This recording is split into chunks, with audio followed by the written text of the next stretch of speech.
La chaire Reset est une chaire originale parce que c'est une chaire de la Fondation Bordeaux Université qui porte sur les réseaux électriques et les sociétés en transition.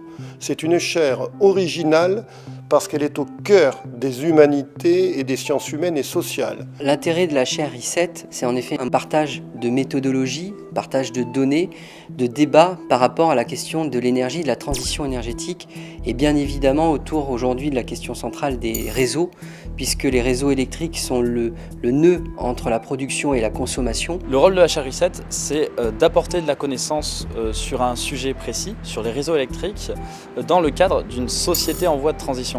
Donc l'idée, c'est de participer, de réfléchir à l'élaboration d'un modèle commun en affinant notre compréhension des consommations électriques. Je crois que c'est un intérêt majeur pour comprendre déjà la situation électrique dans la région, les questions que ça soulève à la fois au niveau du fonctionnement des réseaux, au niveau de la tarification des réseaux, au niveau de grandes questions sociétales, comme par exemple la précarité énergétique. La chaire Reset va permettre de s'interroger sur l'impact sociétal des réseaux électriques selon 3 aspects. Le premier, c'est la question des comportements des usagers, des consommateurs.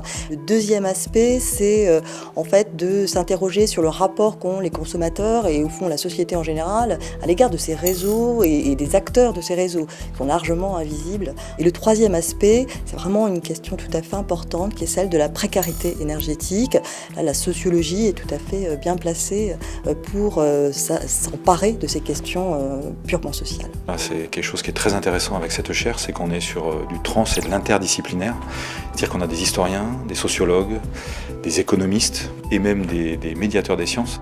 Donc on est sur une approche profondément moderne. Pour moi, la chaire Reset, ça évoque un endroit de rencontre entre des enseignants-chercheurs, donc représentants du monde académique, les étudiants évidemment, des ingénieurs, en l'occurrence ici d'Enedis.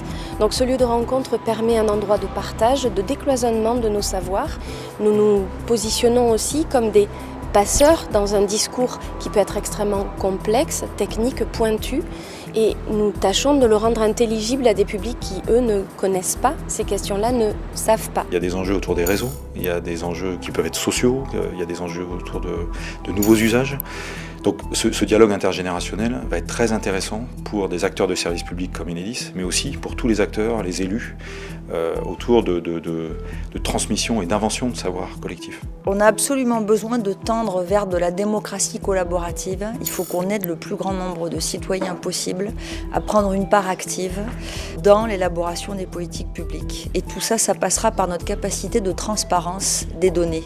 Mais pour ça, il faut qu'on ait conscience aussi de cette nécessité de travailler collectivement et donc de prendre cette distance, de prendre cette hauteur. L'essence du service public, c'est d'être toujours plus à l'écoute des consommateurs, des citoyens, des clients et dans une logique d'interaction. Ça veut dire qu'aujourd'hui, grâce par exemple au déploiement en 2021 de 35 millions de compteurs Linky, il va y avoir des interfaces avec le citoyen de plus en plus importantes. Donc à travers une chaire comme la chaire Reset, l'intérêt c'est aussi de voir comment ces interfaces se gèrent, comment il y a un intérêt du consommateur à sa consommation, à maîtriser sa facture. Et tout ça, c'est des éléments sur lesquels tout n'est pas écrit aujourd'hui. Il y a une grande page blanche qui est à concevoir, à envisager, et ça suppose donc un travail de fond avec les milieux académiques, avec les milieux universitaires.